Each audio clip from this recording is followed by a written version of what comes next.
Bonjour et bienvenue dans votre chaîne Prépa Retraite, exclusivement consacrée au système de retraite en France.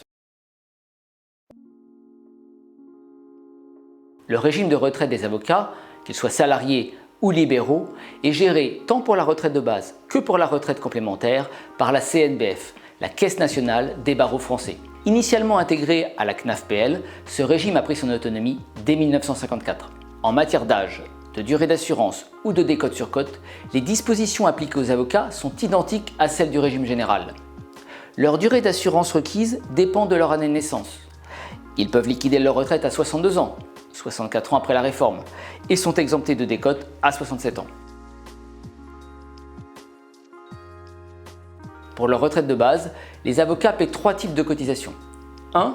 Une cotisation forfaitaire, dont le montant dépend de l'ancienneté et dont les mères sont exonérées l'année de l'accouchement. 2. Une cotisation proportionnelle, équivalente à 3,1% du revenu net de l'année N-2, dans la limite d'un plafond, sauf pendant les 2 premières années d'activité où cette cotisation proportionnelle est remplacée par un forfait annuel de 259 €. 3. Un droit de 13 € à acquitter pour chaque plaidoirie.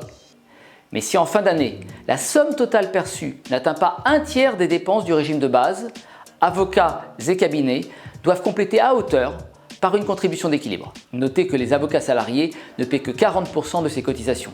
Les 60% restants sont à la charge de leur employeur, à l'instar de la répartition observée à l'Agirc-Arrco par exemple. Voici pour les cotisations. Voyons maintenant les prestations. La pension de base est déterminée selon notre formule habituelle. Ici, le taux maximal vaut 100% et le revenu de référence est un montant fixe. Quant au coefficient de proratisation, il est comme d'habitude égal au rapport entre le nombre de trimestres acquis au régime et la durée d'assurance requise qui dépend de son année de naissance. L'avocat peut aussi subir une décote si, tout régime confondu, il n'a pas acquis tous les trimestres attendus. Cette décote, dont les mécanismes ont été expliqués à l'épisode 7, représente 1,25% par trimestre manquant.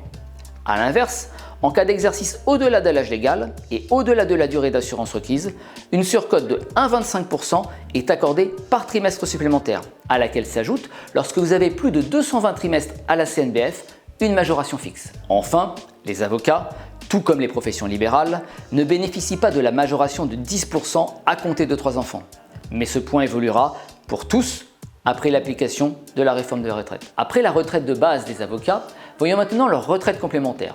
C'est une retraite à points, dont vous connaissez bien maintenant le fonctionnement théorique. L'assiette, le revenu net pour les avocats libéraux et la rémunération brute pour les avocats salariés, est soumise à des taux de cotisation qui évoluent de façon croissante avec le revenu selon 5 tranches. Si les taux des tranches sont imposés, l'avocat a en revanche le droit de choisir la classe à laquelle il souhaite adhérer. Aujourd'hui, il existe 3 classes, mais les classes inférieures vont bientôt disparaître pour ne laisser place en 2029 qu'à une classe unique obligatoire.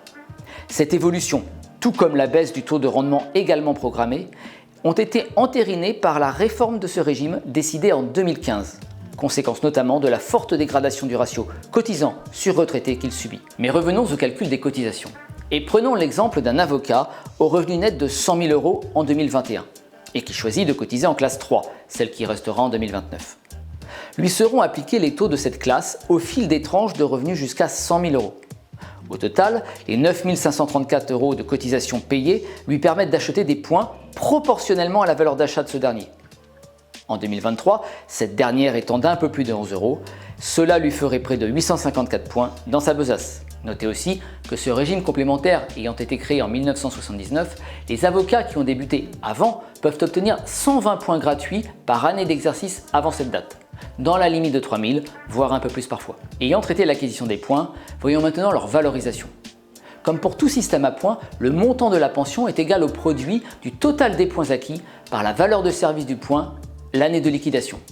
À la CNBF, cette valeur de service est de 0,9815 € en 2023. Donc, dans notre exemple, les points acquis lui rapporteraient 838 € bruts par an. Pour percevoir cette pension, il convient de remplir les mêmes conditions d'âge et de durée d'assurance qu'au régime de base.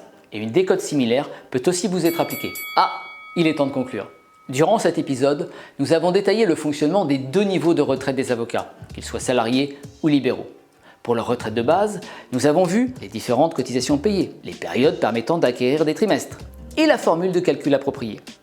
Pour leur retraite complémentaire, retraite à points, nous avons détaillé les classes de cotisations accessibles, les taux appliqués en fonction des tranches de revenus, et appris comment calculer les droits à pension induits par ces cotisations. Lors du prochain épisode, nous étudierons le régime des artistes-auteurs, qui, comme celui des avocats, a rapidement quitté le giron de la CNAF-PL. Alors à bientôt!